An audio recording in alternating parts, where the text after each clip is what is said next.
Welcome to video number 6. In the last video, we talked about adjusting entries, the accruals, deferrals, and bad debts, expense, as well as depreciation. But why do we need to know about those? Because we need to plot it right here, the third and the fourth columns of the worksheet. So in this episode, let's complete this worksheet by answering the illustrative problem that was introduced in the episode 2 of this series. Actually, this series of episodes are based on that one illustrative problem. So before we try and complete this, let's have the recap on all the episodes so far.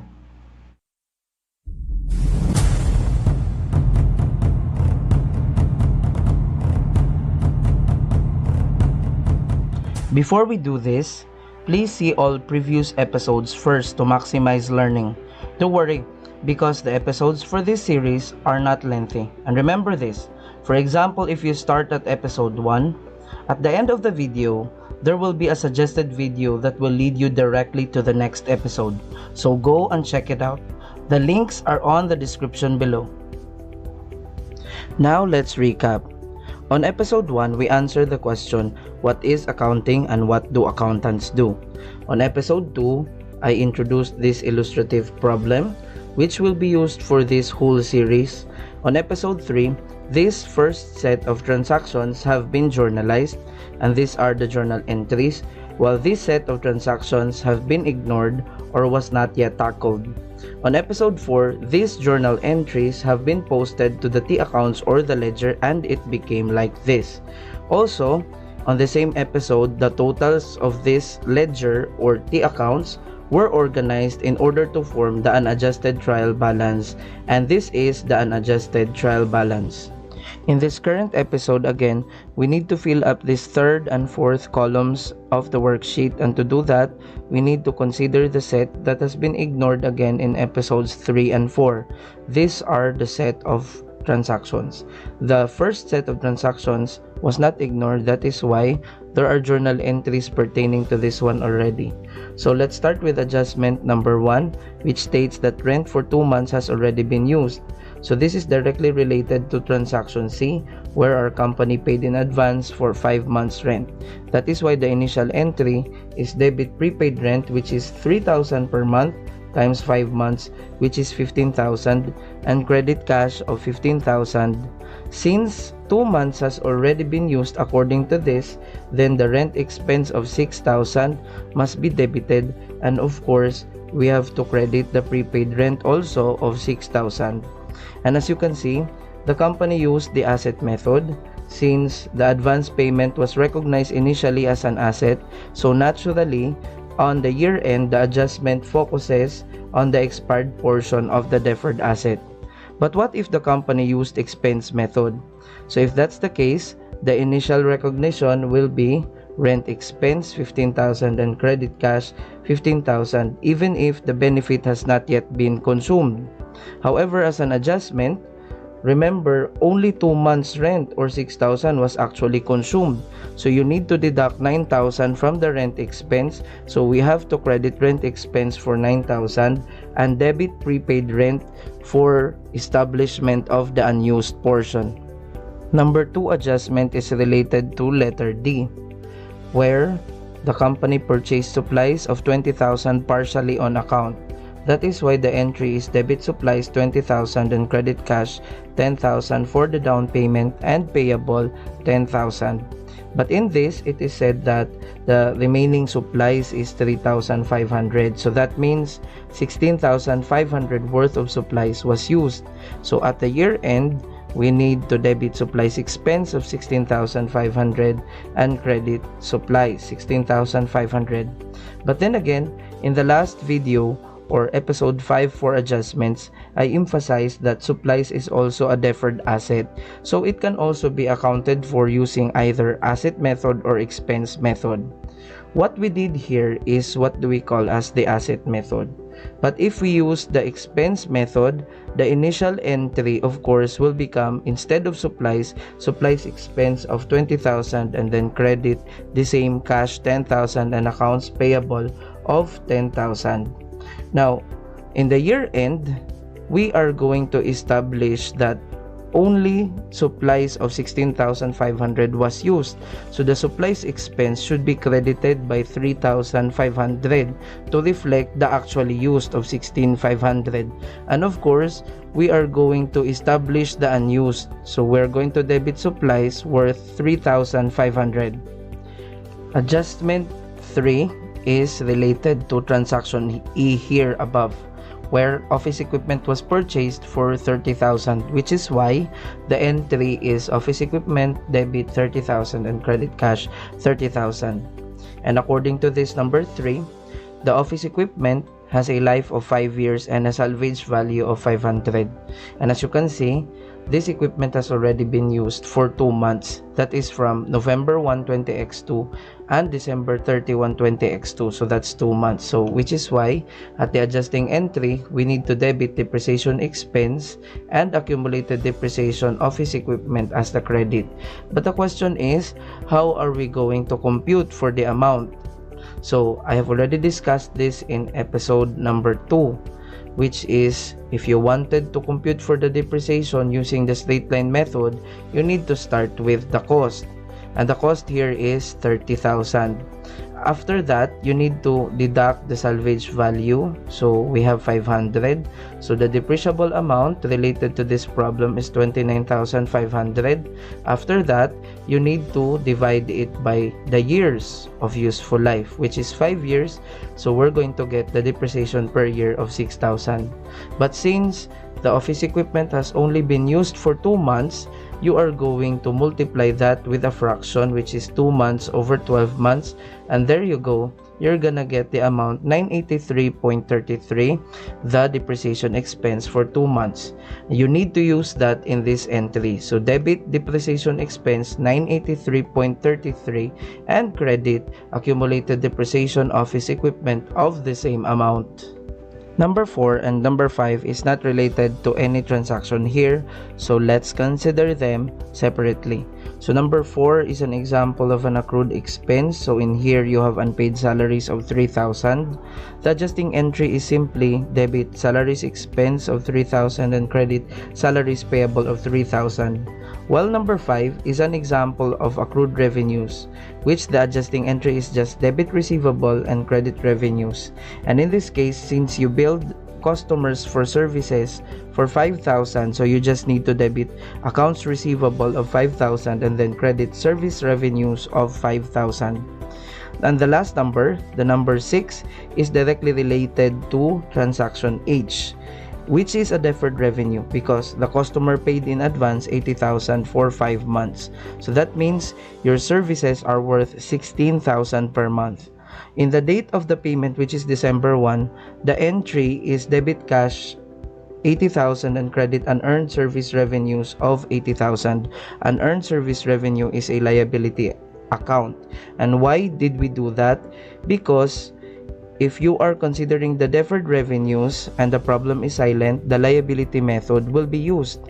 But if we talk about deferred expenses, just like this prepaid rent as well as supplies, if the problem is silent, the asset method will be used. And you need to remember that. According to this, 1 month of advance payments or 16,000 was already earned.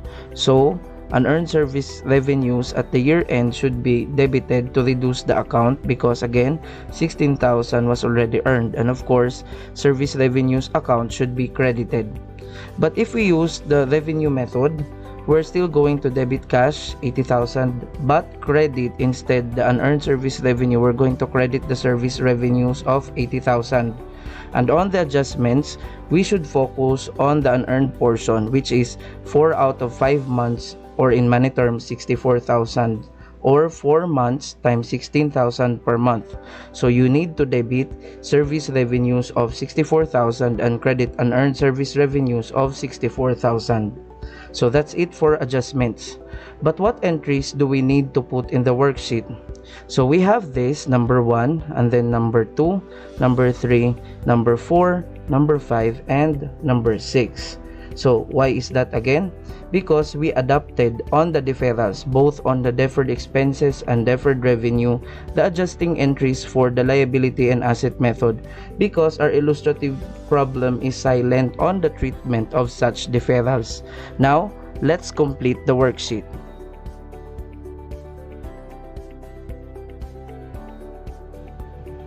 So this is the worksheet with the unadjusted trial balance. Let's now post the adjusting entries. What are they again? I know you did not memorize all of those, so here they are. So now let's post. So debit rent expense, you post it right here. And also credit prepaid rent, you post it right here. Debit supplies expense 16,500, you post it right here. And then credit supplies right here. Depreciation expense 983.33 should be here, and the accumulated depreciation should also be here. The salaries expense should be debited here, and salaries payable should be credited also by 3,000. The accounts receivable debit 5,000, and then service revenue should also be credited by 5,000. And the last adjusting entry, we have unearned service revenue debit for 16,000 and service revenues for 16,000. So that's it for posting. But the third and fourth columns will never be complete if ever we are not going to add all the debits and all the credits. So the total for the debits is 47,483.33, while the credits is also 47,483.33. Now it's time to complete the rest of the worksheet. Let's fill up the fifth and the sixth columns for the adjusted trial balance. But how do we do that? You just have to summarize these four columns. Let's start with cash. So on the unadjusted trial balance, we have 87,950, and there are no entries in the cash in the adjustment. So you just need to copy this balance to the adjusted trial balance. So we have 87,950. On the accounts receivable, there is no balance in the unadjusted trial balance, but there is a debit entry on the adjustments. So you also need to copy that one to the adjusted trial balance. But in the supplies, the original entry is 20,000. However, in the adjustments column, there is a credit of 16,500. So in the adjusted trial balance, the supplies should be the difference between the two because they are opposite. This one is on the debit and this one is on the credit. Remember this. If in the unadjusted trial balance, the account title has a debit balance, but on the adjustments, there is a credit entry, or the other way around, which is if in the unadjusted trial balance, the account title has a credit balance, but in the adjustments column, there is a debit, then what will appear on the adjusted trial balance is the difference of the amounts, just like this supplies account. In the end, the supplies of only 3,500 will be registered on the adjusted trial balance. But if both the amounts in the unadjusted trial balance and in the adjustments has the same balance or the same normal balance, like for example, both are debits or both are credits, then you need to sum them up. So applying what we have learned, we have here the prepaid rent at 15,000 in the unadjusted trial balance, but we have 6,000 credit here on the adjustments. So we need to get their difference and put it right here on the adjusted trial balance, which is 9,000. We just need to copy the office equipment, which is 30,000. And we also need to copy this 983.33 for the accumulated depreciation here on the credit. We just need to copy also the accounts payable of 10,000, but on the unearned service revenues, we need to deduct the 16,000 debit adjustment with the 80,000 because again, they are opposite again. And we have 64,000 credit, and the salaries payable, we just need to copy this 3,000. And of course, we need to copy the capital as well as the withdrawal. So we have 100,000 credit and 25,000 debit. But on the service revenues, you have here 40,000 credit. On the adjustments, there are also 16,000 and 5,000 credit. So you need to add them up because both of them or all of these entries has the same credit balance. So we have 61,000. And we have the supplies expense. You just need to copy that, 16,500 here. And we have the salaries expense. We have 30,000, but in the adjustments, we have also a debit of 3,000. So we need to sum them up. So we have 33,000. The rent expense is 6,000. You just need to put it right here. And the 983.33 depreciation expense, you should also copy it here. So lastly, we have the utilities expense. We have 19,750 and 23. So the 5th and 6th columns will also never be complete if we're not going to get the totals of the debits and the totals of the credits, and they would be 238,983.33. Of course, the credit balance should also have the same balance. Now, let's complete the 7th and the 8th columns pertaining to the income statement, or what we call now the statement of comprehensive income. Here, you just have to copy the balances of the income statement accounts, or in simple terms, the revenue and expense accounts. To make it easier, I have put an asterisk symbol on the income statement account balances. So we just have to copy it from here to here, and it will look like this. Now, the next step is to add the debit and credit balances, but don't expect that it will have the same balances just like here, here, and here. Actually, if we're going to add all these debits, we will get 78,533.33, while the credits is only 61,000. So get the difference, which is 17,533.33, and add it in the lower amount, just like this one. So of course, after doing that, the debits and the credits will have the same balances. But what is the meaning of this, especially this amount? Actually, you know already that the expenses are on the debits, right? And of course, the revenues are on the credits, right? So this means, since the debits are greater than the credits, then that means there is a loss, which is 17,533.33. But if the credits or the revenues are greater, on the other hand, of course, the difference of the two will become the income of the company. The last two columns is intended for the assets, liabilities, capital, and withdrawal account balances, or in simple terms, those balances of not income and expense accounts. And since the income and expense accounts right here has asterisk, then that means the balances with no asterisk shall be copied right here, and it will look like this. And of course, the same with the income statement. The balances for the debits and credits will not also balance, so don't expect that. Actually, the balance for the debits here is 160,450, while on the credit, we have 177,983.33, which is also off by 17,533.33. So you need to add that to the lower amount, and of course, they will both be balanced. Now, as you can see here, we added 17,533.33 on the debit, whereas on the income statement, we added the credit balances. So don't worry, it is supposed to be. When we are going to talk about the company incurring a loss, that means you need to expect that if the company, instead of a loss, will have an income, the adjustments will be on the debit of the income statement and the credit on the balance sheet. So that's it for this particular video for the completion of worksheet.